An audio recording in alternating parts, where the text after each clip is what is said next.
For me, it's an absolute decision. There's a different thing in life. They are prepared so much with things at home in the last end of the season. So all in, we go for it and just live with that.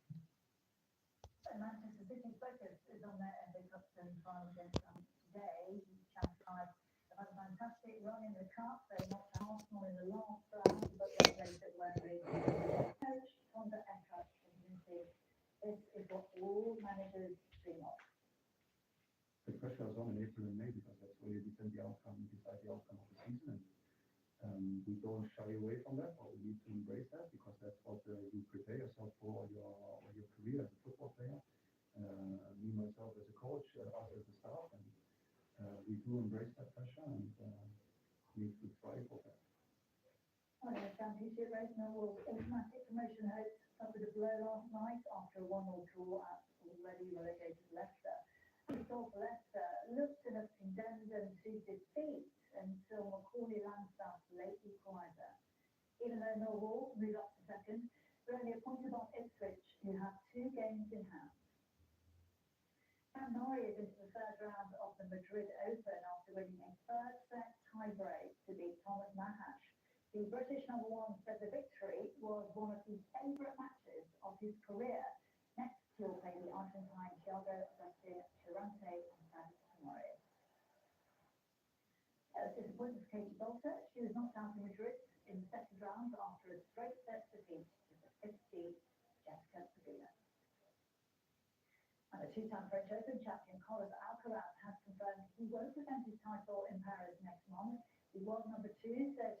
Hi, I'm Stanley. I like long walks on the beach and I'm looking to love.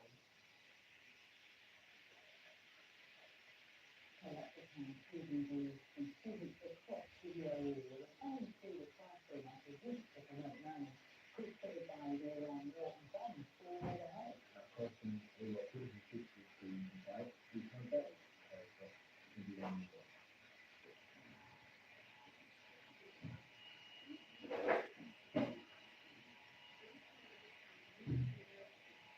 When you get the notification for that position, and you can see it so the whole team.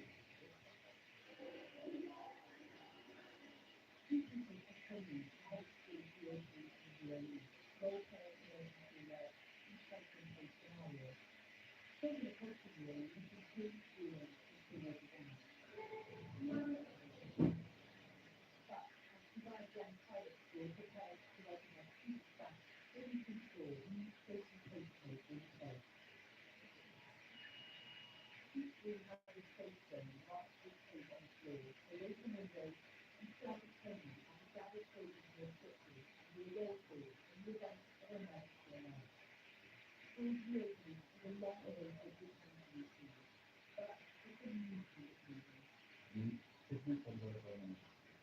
Not the bike, by fitness. So the main thing you have to do is well, and then you have to do well system of calm and more.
Morning, everybody.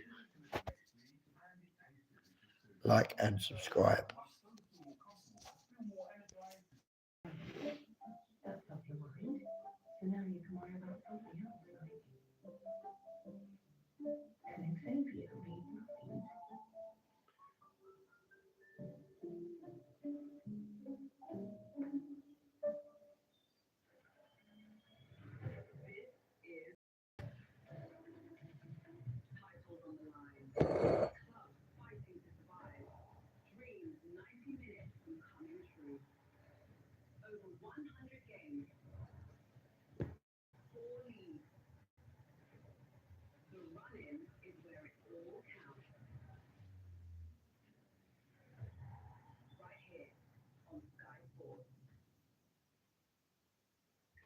With that from across two Westerns now where Trevor Phillips is standing by. Lisa, isn't there? There he is. Trevor, morning to you. Good morning. How are you? Not too bad. Not too bad at all, Trevor. So, good morning and welcome out tomorrow. Well, it's been a pretty dreadful week for the Prime Minister and his cabinet. I don't suppose they'll be turning on looking for solace tomorrow. I tend to think, actually, that there's a sort of pass the parcel game going on amongst cabinet ministers. Who's going to be on with Trevor on Sunday morning? Not me, mate. I've got, But unfortunately, Darren Jones, the Prime Minister's Foreign Secretary for Cabinet Office, has been left holding the baby. All the senior cabinet ministers this week who've been asked, to be honest, they have on Prime Minister. Whether he will go without dignity, with dignity, I beg pardon. We now have Labour put out the big attack on reform. We hear this morning that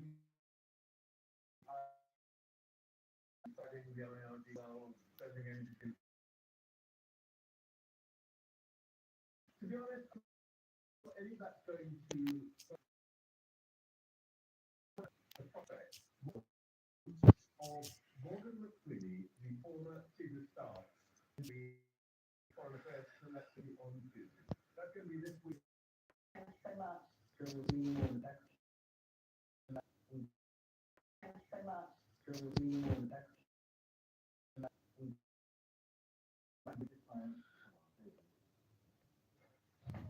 Oi, oi, brother. Get on the tools. Or you're a turkey, you know. Turkey don't.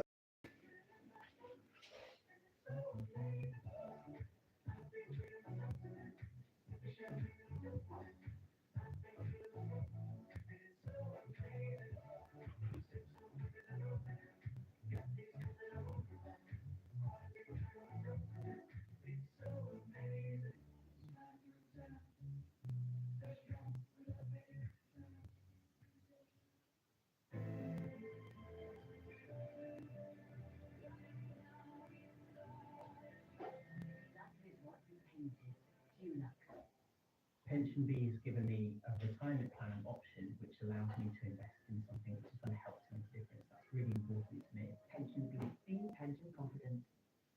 Cheerios have access to high fibre from oats, wheat and barley. That's a little win. Cheerios, little oats, make little wins. And try new very Cheerios. Enjoy the taste.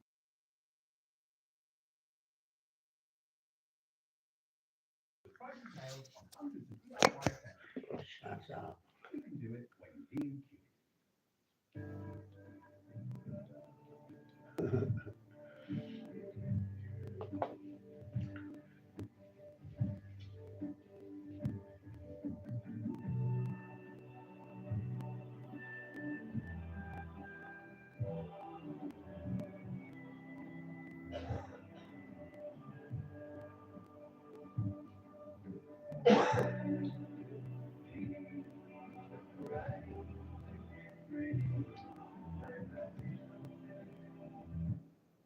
Come today, you're fully covered from day one.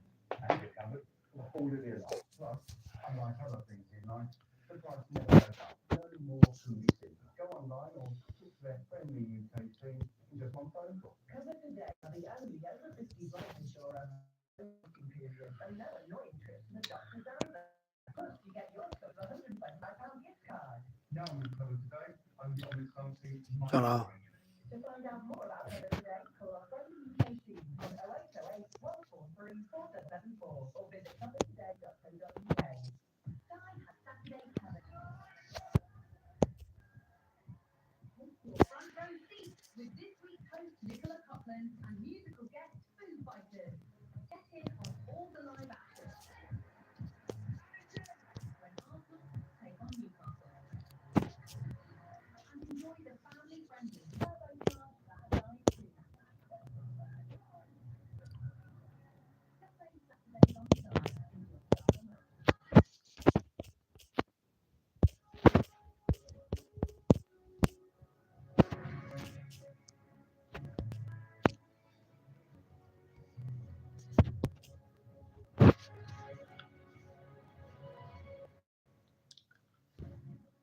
This is news today at 10 o'clock. The headlines. 4 people are dead and more than 30 injured in Ukraine after major Russian missile attack. Stick right here. High-stakes talks in Pakistan as US envoy travelled to Islamabad to try again to end the war in Iran. Signals from Tehran have already arrived. We'll bring you the very latest. Also ahead, honouring the fallen. Princess Anne joins Anzac Day commemorations, paying tribute to Australian and New Zealand servicemen and women. Also ahead, Sky News gains rare access to a travel account fighting for their way of life and who say their community is misunderstood. Plus, how quickly can students in Mississippi stopped a runaway bus after the driver fell ill at the wheel.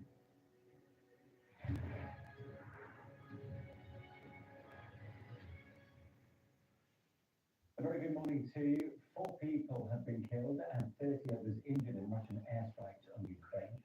President Zelensky said Moscow launched more than 660 drones and missiles, with the city of Dnipro bearing the brunt of the attack.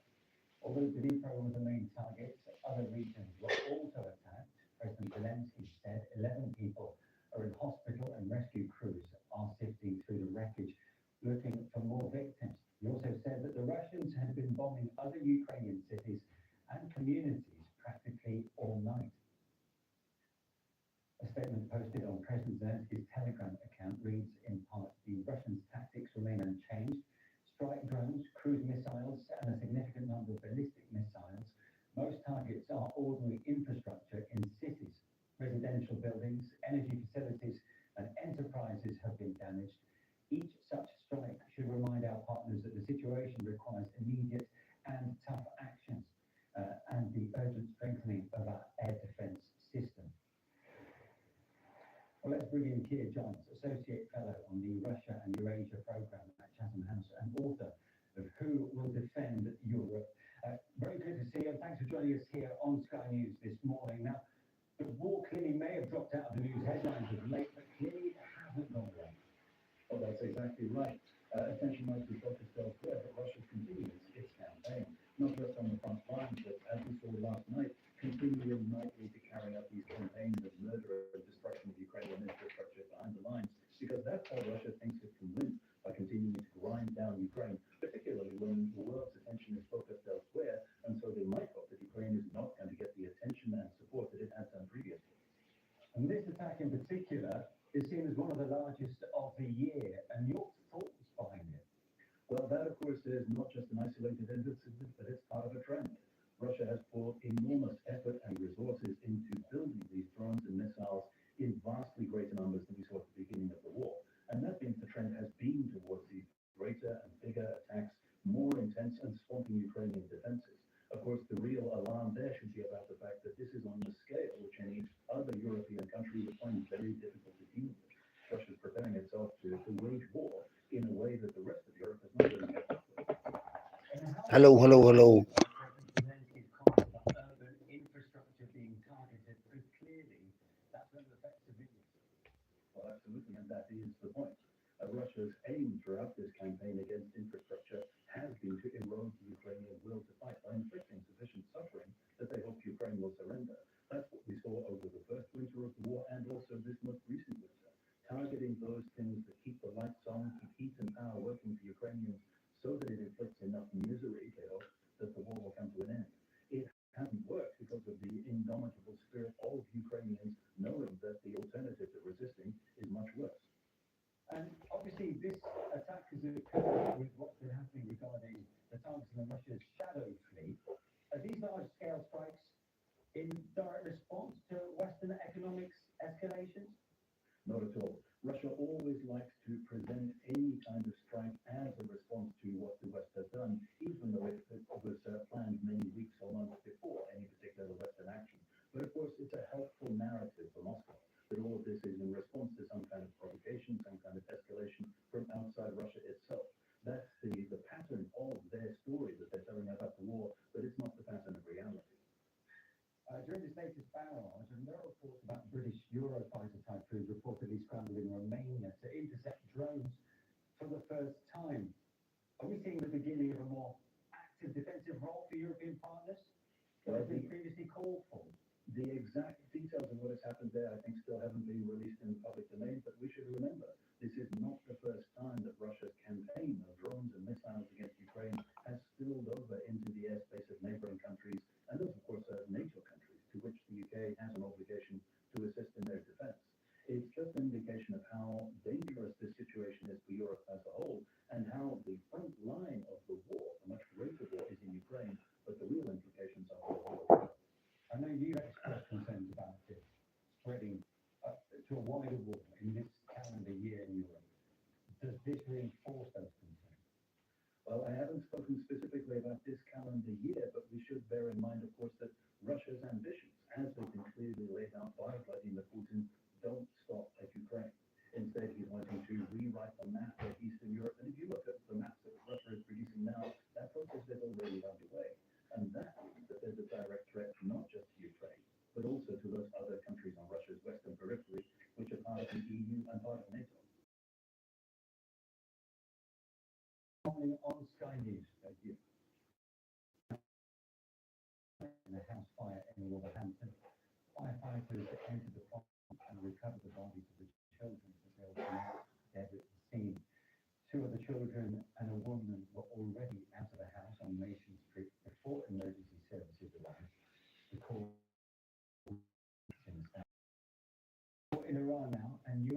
negotiators are due to travel to Pakistan for more talks.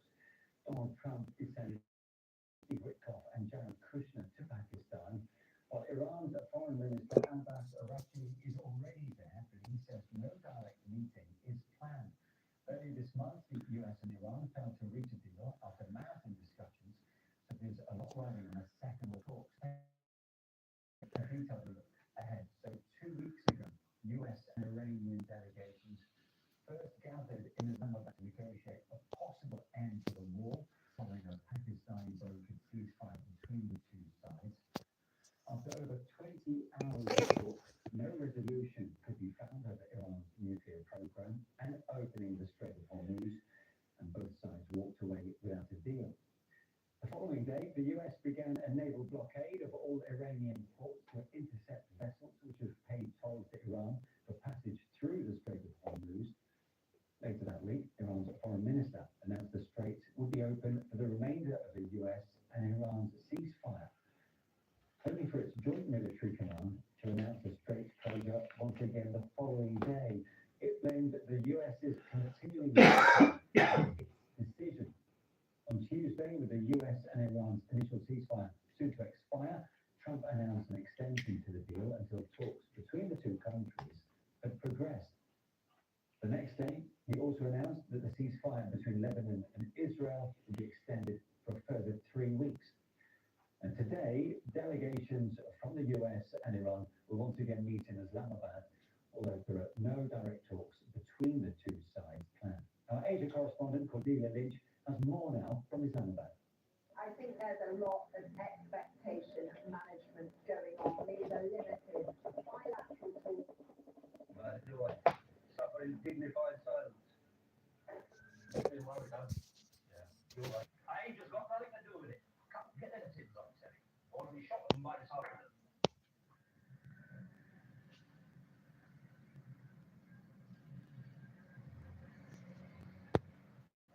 You only wanted to clean the beaches.